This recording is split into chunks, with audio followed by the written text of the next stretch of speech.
So today's construct in the 15 processes of blacksmithing is going to be chiseling. Chiseling is, it's a whole kind of group of things. It's basically sharp-edged-ish tools. So rather than punching to make a definite transition, we're actually now incising. So whether you're, technically flooring could kind of drop into this same thing. So it's more in a linear progression. So we have chiseling, which might be just surface, slitting, which would be cutting a slitted orifice, chasing, which is more about surface decoration, and carving, which is more directly returning back to a reductive process, which is typically non-blacksmithing, but a reductive process in order to actually remove material. So I actually wood with a piece of wood. That was a lot of woods. Anyway, so I'm just going to run a chisel line across this rather, I don't know why I picked that piece of steel, rather large piece of steel. If you look at this chisel, see if Jess can come in close, it's got a little bit of a radius. These are actually our classroom chisels. So it's got a little bit of a radius to it this way. And there's also an apple seed grind to it this way. That gives it is that my hand help? Gives it a fair amount of mass while still remaining relatively thin. You can basically design your geometry as you need it. There's no point in having a geometry that is so thick that it doesn't work for you, and you don't want a geometry that is too thin that it won't hold up to the material that you're working. So in the old days, they used to talk about hot cuts and cold cuts. And cold cuts were generally quite thin, and a lot of the cold chisels that I see nowadays are very, very thin, and for me, not quite fit for use, but it might work for you. I'm usually a little bit more lax on cooling off my tools as well. So anyway, I'm just going to lay this sideways and I'll run a cut this way.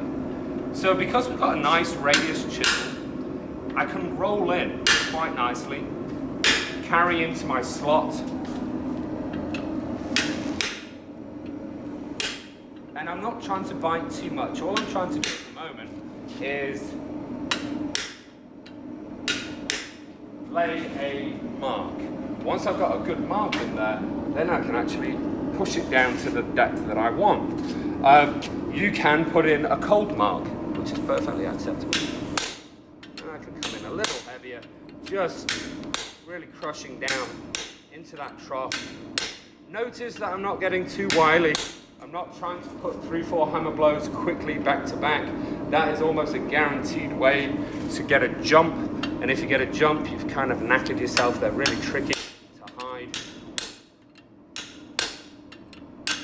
So at this point, I'm just coming in and laying the depth. That's pretty good. And now I'm going to roll the chisel through the bottom of there, because right now there's a bit of scalloping in the surface. And kind of as a blue-black finishing, I can actually come in and roll the tool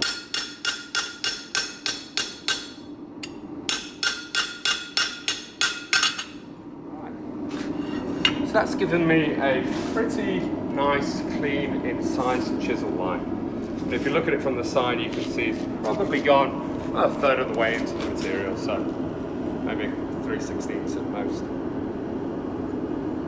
You also see, if you have a look at that, of kind of how the chisel profile itself matches the incised groove that you've created. So depending on how you decide to create your geometry on your chisel really determines how that visual cut down there will work. Okay?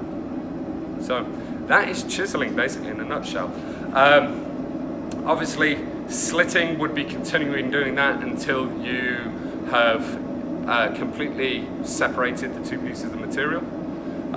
So if you're, say, going lengthwise, you're trying to split it out to become, say, two scrolls opposing each other. Very nice old school technique.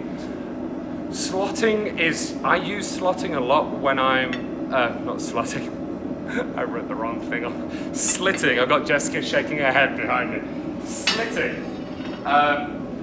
slitting, and I did this last week, slitting, slotting, and slutting.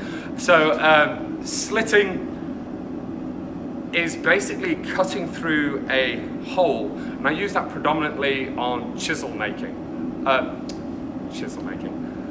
Scrap all of that bit right there. Used on axe making. So I actually use a kind of a cape style chisel. This is a slight modification from the Asprey chisel.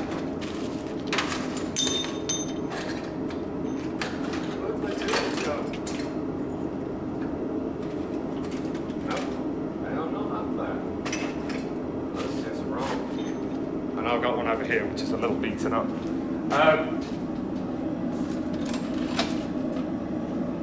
So it's this style. This is a very beaten up one. It's had a lot of abuse, but it's essentially a chisel on three sides. So as you're going in, you're laying in your mark, you can then actually come in with that outer edge and cut down that outer edge so that you're getting a nice incised line on the back sides.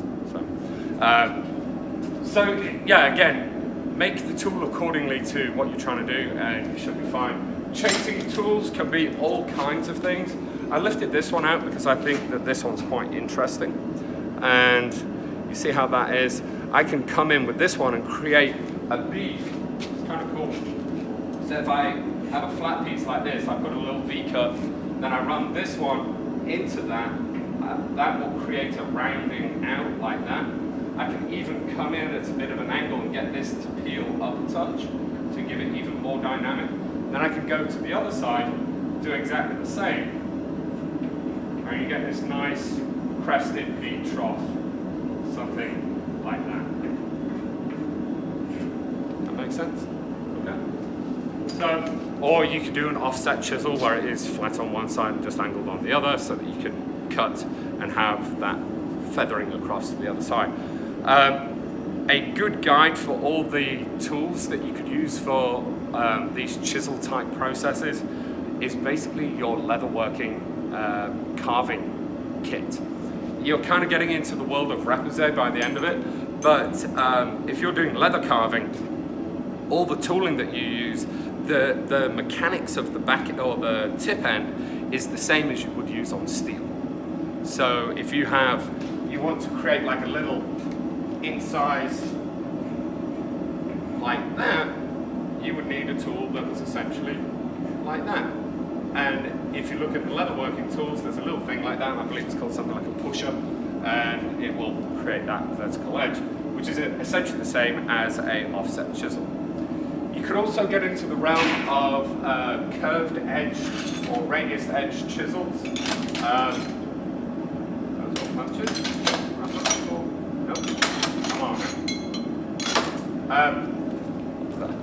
A radius edge chisel, which essentially would be a fuller, but that could be classified as a 1/8" radius edge chisel, which would be fabulous for chasing radius beading.